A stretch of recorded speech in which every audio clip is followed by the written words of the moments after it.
देखो, आर्यंस का हम लोगों को ज्योग्राफिकल एक्सटेंशन देखना है आज। कल मैंने आपसे जिक्र किया था कि उनके ज्योग्राफिकल विस्तार के बारे में जानकारी मिलती है ऋग्वेद में वर्णित कुछ पर्वतमालाओं से, कुछ नदियों से। तो एक तो सप्त सैंधव का जिक्र है, यानी जो कि पंजाब के आसपास की सातों नदियां हैं, उनका जिक्र है। मैं इनके सबके आपको नाम लिखवा दूंगा, ठीक है। और बाकी इसमें कुछ पर्वतमालाओं का भी जिक्र है, जिसमें मूजवंत श्रेणी का जिक्र है, जो कि हिमालय में है। तो फिर इससे ये भी पता चलता है कि हिमालय के बारे में भी जानकारी होगी। देखो, एक नोट में लिखना, अब विद्वानों में मतभेद है इस सरस्वती नदी को लेकर। कुछ लोग ये मानते हैं कि ये अफगानिस्तान में बहने वाली कोई नदी थी, उस समय बहती होगी। कुछ लोग इस सरस्वती को घग्गर नदी से भी जोड़ते हैं। घग्गर नदी हरियाणा और राजस्थान में अभी भी बहती है, उससे इसको कनेक्ट करते हैं। तो आप दोनों लिख लीजिए, आंसर क्वेश्चन क्या आता है उसके हिसाब से आप मार्क कर देना, जानकारी होनी चाहिए। दृशद्वती का कंफ्यूजन ये है कि इसका भी नाम घग्गर है। ज्यादातर विद्वानों का ये मानना है कि ये वो नदी, घग्गर नदी है, जो आज भी हरियाणा और राजस्थान में बहती है। और ये जो दूसरी सरस्वती है, जिसे घग्गर माना गया है, ये अफगानिस्तान में बहती है, ज्यादातर लोग ये मानते हैं। यानी दो घग्गर नदियां हैं आज की। इस समय दो नदियों के नाम घग्गर हैं। एक घग्गर है जो अफगानिस्तान में बहती है, एक घग्गर है जो भारत में बहती है। सरस्वती नदी को ये माना गया कि ये वो घग्गर है जो अफगानिस्तान में बहती थी। इसको लेकर कंफ्यूजन है। अब इसमें अगले पॉइंट, अब अगले पॉइंट में लिखना आप, नेक्स्ट पॉइंट में लिखना, ऋग्वेद में, ऋग्वेद में हिमालय के बारे में भी जानकारी मिलती है। इन ऋग इसमें हिम इसमें इसमें हिमालय की मूजवंत श्रेणी का जिक्र है। इसमें हिमालय, ये मूजवंत मानी गई है जो अफगानिस्तान में हिंदू कुश के आसपास की जो हिमालय की श्रेणी है, जिसे आज हम लोग हिंदू कुश कहते हैं, ये वो वाला एरिया है, वहां है मूजवंत। तो ब्रैकेट में हिंदू कुश लिख लेना मूजवंत के आगे। अब इसका जिक्र कहाँ है? इसका जिक्र है नवे मंडल में। वहां सोम के लिए समर्पित है वो पूरा का पूरा मंडल।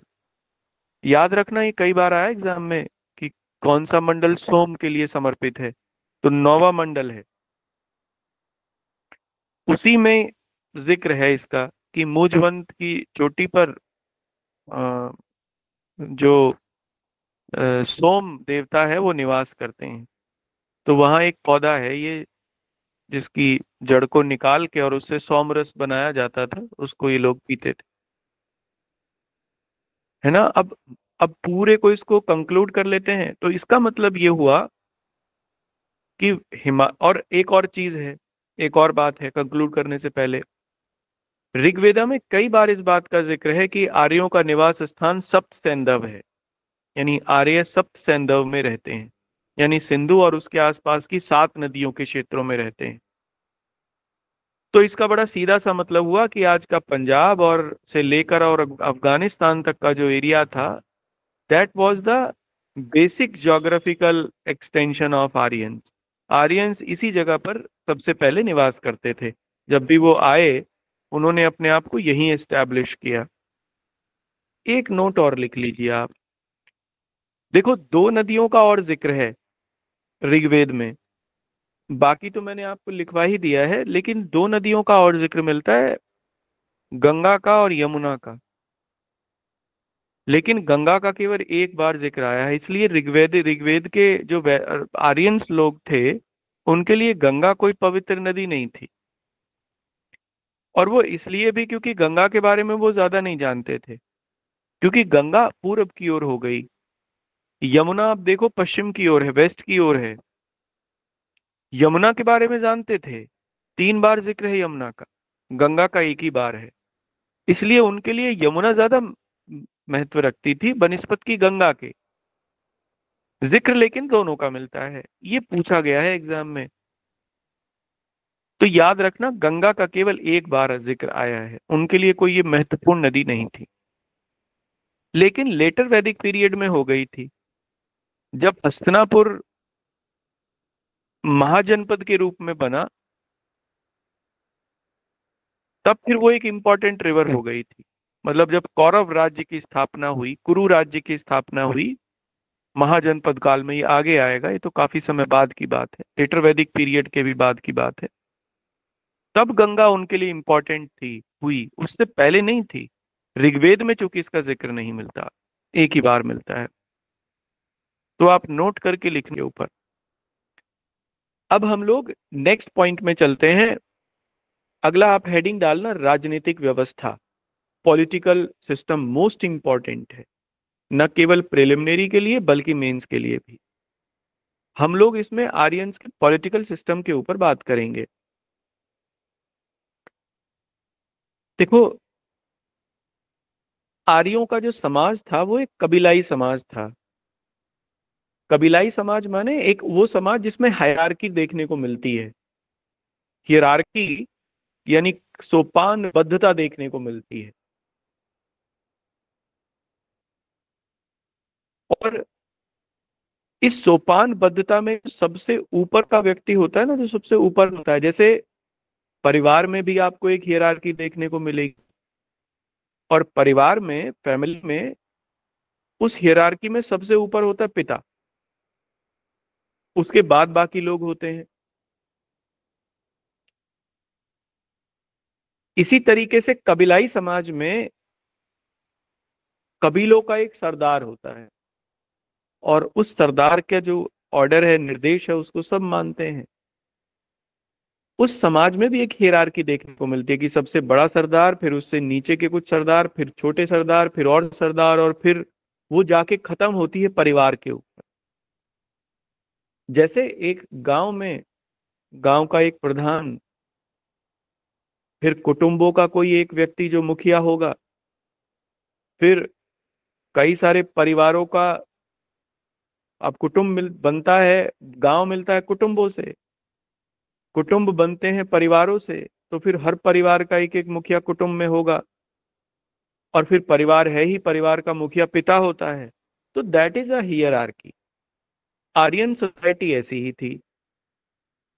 इसी को हम लोग कबीलाई समाज कहते हैं, ठीक है। तो ये ट्राइबल सोसाइटी कहते हैं, कबीलाई समाज माने ट्राइबल सोसाइटी। और इस ट्राइबल सोसाइटी में भी पितृसत्तात्मकता थी, पेट्रियार्कल टाइप की सोसाइटी थी। आर्यों के जो सबसे पहले हमें जानकारी मिलती है, वो 5 कबीले देखने को मिलते हैं, जिन्हें पंचजन कहा गया। कबीलों का नाम है पंचजन।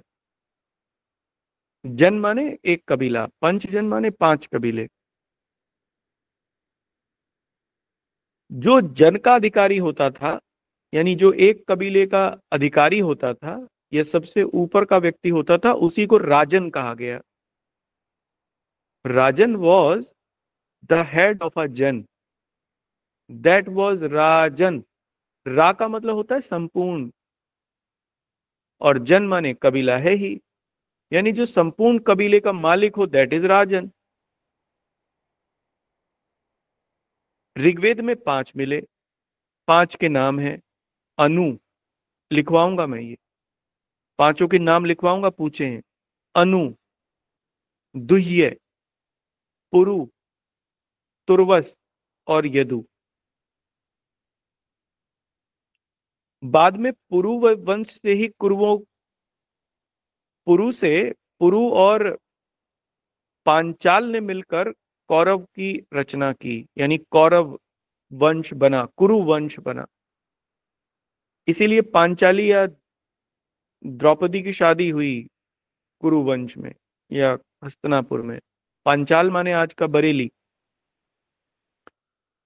तो शुरुआत में तो केवल इन 5 का जिक्र मिलता है। इनमें पुरु सबसे इंपॉर्टेंट कबीला था और इसी के राजा थे वो जो दशराज युद्ध में जीते फाइनली।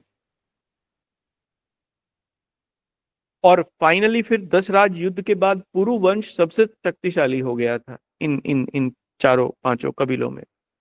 सुदास नाम था उनका, करेक्ट। तो आप लिखना इसमें ये 2 बातें पहले लिखिए, फिर मैं भूल जाऊंगा, फिर आगे मैं बताता चलूंगा आपको। राजनीतिक व्यवस्था के बारे में बात कर रहे हैं ये अब हम। फिर राजन पे जाके खत्म करेंगे, अभी और बातें भी होंगी। आपने भरत का नाम सुना होगा, राजा भरत का नाम। भरत पुरु वंश के ही राजा थे। जो सबसे पुराने राजा थे पुरु वंश के, उनका नाम था त्रित्सु। हालांकि सुदास का नाम सबसे पुराना मिलता है पुरु में, जिन्होंने ये युद्ध लड़ा। सुदास के बाद जिस वंश की शुरुआत होती है दैट वाज त्रित्सु, TRITSU। ये राजा का नाम था, उन्हीं के नाम पर ये वंश चला आगे। त्रित्सु के ही थे भरत, इसलिए भरत पुरु वंश से पुरु जन से संबंधित हैं। और बाद में इन्हीं के नाम पर फिर, क्योंकि ये एक फिलोसफर किंग थे, तो इन्हीं के नाम पर भारत का नाम भी भारत भारत पड़ा। चलिए अब आगे नेक्स्ट लिखते हैं कंटिन्यूएशन में ना। नेक्स्ट पॉइंट से देखो, ये जो जन था ये मिलके बना था गांव से, नहीं ये मिलके बना था विष से। विष, और विष मिलके बना था गांव से। तो सबसे जो छोटी इकाई थी, अगर हम लोग यहाँ देखें तो दैट वाज, हाँ हाँ एक और चीज, और ग्राम मिले थे, मिलकर बने थे परिवार से, कुटुंब से। तो जो सबसे छोटी इकाई थी समाज की दैट वाज कुटुंब या परिवार या फैमिली। और परिवार का जो हेड होता था उसे फिर पिता कहा गया। परिवार के मुखिया को पिता कहा गया, पितृ कहा गया। गांव का जो हेड था उसे ग्रामणी कहा गया। अब देखो हर जगह एक हेड है, एक एक हियरार्की मिलेगी। गांव का जो हेड था, क्योंकि कई परिवारों से मिलके गांव बना, ग्राम बना, उसका हेड ग्रामणी कहलाया। कई ग्रामों से मिलकर आज की ब्लॉक कह सकते हैं, एक ब्लॉक बना जिसे हम लोग विश कहते हैं। इसका हेड विशपति कहलाया। और कई विषयों को मिलाकर जन बना जिसका हेड राजन कहलाया। That was the hierarchical political structure. ठीक है ना, आ गया समझ में? क्लियर है? तो लिखो आप इसमें। देखो जन सबसे इंपॉर्टेंट था आर्यंस के लिए। 275 बार जिक्र मिलता है जन का। सबसे ज्यादा इंपॉर्टेंट कोई अगर शब्द है पूरे ऋग्वेद में तो दैट वाज पिता, पितृ। 375, 335 बार। दूसरे नंबर पे जन का आता है। तो आप इसका जिक्र करेंगे अगर पॉलिटिकल सिस्टम लिखते हैं मेंस में तो ये करेंगे, क्योंकि ये फैक्ट है। कॉन्सेप्ट तो आपने दे दी, अब फैक्ट भी दीजिए। तो कल हम लोग यही लिखेंगे। भगवान से भी ज्यादा जो गॉड है ना, ऋग्वेद में इंद्र सबसे ज्यादा इंपॉर्टेंट है, 250 बार जिक्र है। उससे भी ज्यादा बार जिक्र है पिता का, जो कि ये कहता है, जो बताता है कि आर्यन सोसाइटी वॉज पेट्रियार्कियल और ट्राइबल, है ना। माता का जिक्र इतनी बार नहीं है, 234 बार है। पिता पहले नंबर पर, दूसरे नंबर पर जन का नंबर आता है, और फिर उसके बाद इंद्र का नंबर है। तो दैट वाज द हियरार्की। चलिए यहां तक रखते हैं।